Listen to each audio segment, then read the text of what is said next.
Selamat datang di channel ini, sahabat-sahabatku yang terkasih. Pada kesempatan ini, saya hendak berbicara tentang solidaritas atau sikap berbagi. Saya suka memulainya dengan sebuah pertanyaan.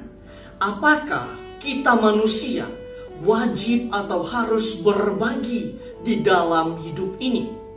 Dalam perenungan saya menemukan bahwa kita harus berbagi di dalam hidup ini. Karena sejak semula kehidupan manusia adalah pemberian.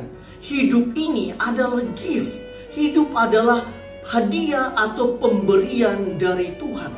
Kitab suci mengatakan Tuhan Allah membentuk manusia itu dari debu tanah dan menghembuskan nafas hidup ke dalam hidupnya. Demikianlah manusia itu menjadi makhluk hidup.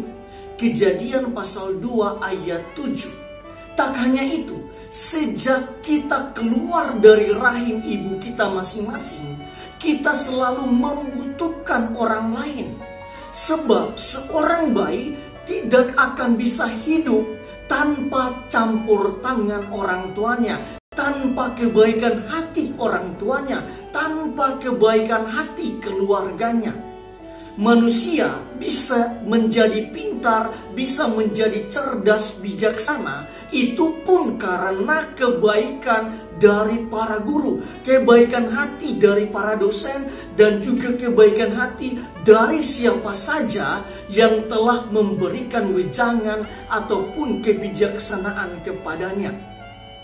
Dalam skop yang lebih luas, seorang kaya tidak akan bisa menjadi kaya tanpa campur tangan orang lain. Contohnya, seorang general manager tidak bisa menjadi seperti itu jikalau ia tidak dibantu oleh kebaikan hati para bawahannya dan juga kebaikan hati dari rekan-rekannya. Intinya ialah hidup manusia ini selalu berhubungan dengan memberi atau kebaikan hati orang lain. Kita bisa hidup seperti sekarang ini karena kebaikan hati dari orang lain. Nah, di masa pandemi ini, di mana ekonomi dunia menurun dan banyak orang mengalami krisis ekonomi, manusia pun perlahan-lahan sadar bahwa pencariannya pada materi ternyata keliru. Bahkan itu adalah sesuatu yang sia-sia belaka. Sindunata menulis dengan sangat indah di dalam tulisannya tentang Didi Kempot. Ia mengatakan, sekarang manusia hanya berhenti pada materi. Ia telah merasa menemukan, karena itu ia tidak mau mencari lagi. COVID-19 telah membuka penemuan manusia itu ternyata keliru.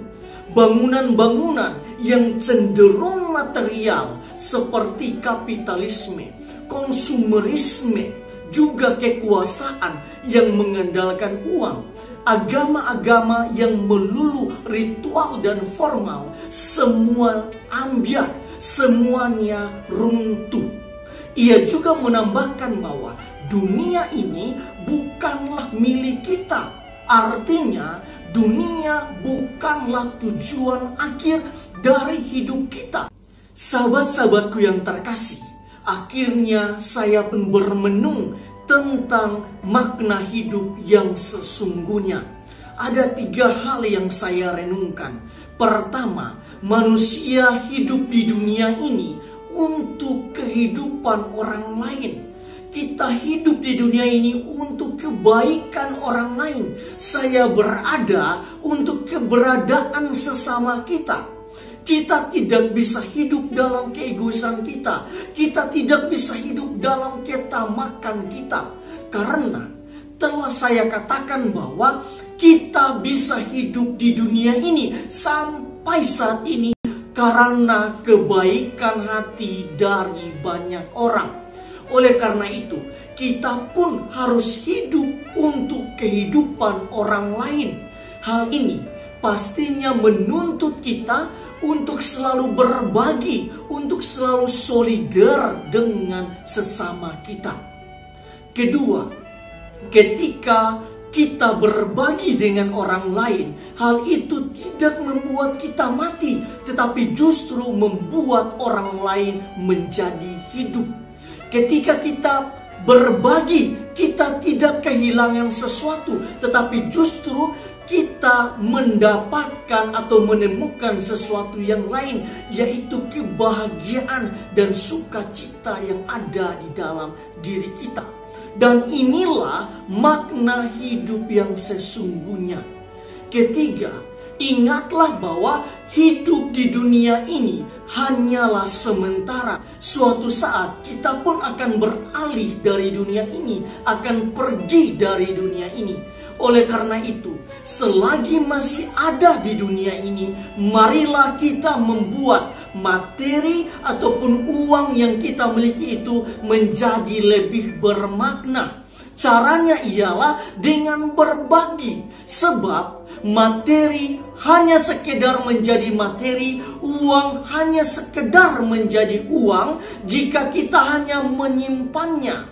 Tetapi materi dan uang akan menjadi berkat bagi kita dan juga bagi orang lain jikalau kita mampu berbagi kepada orang lain.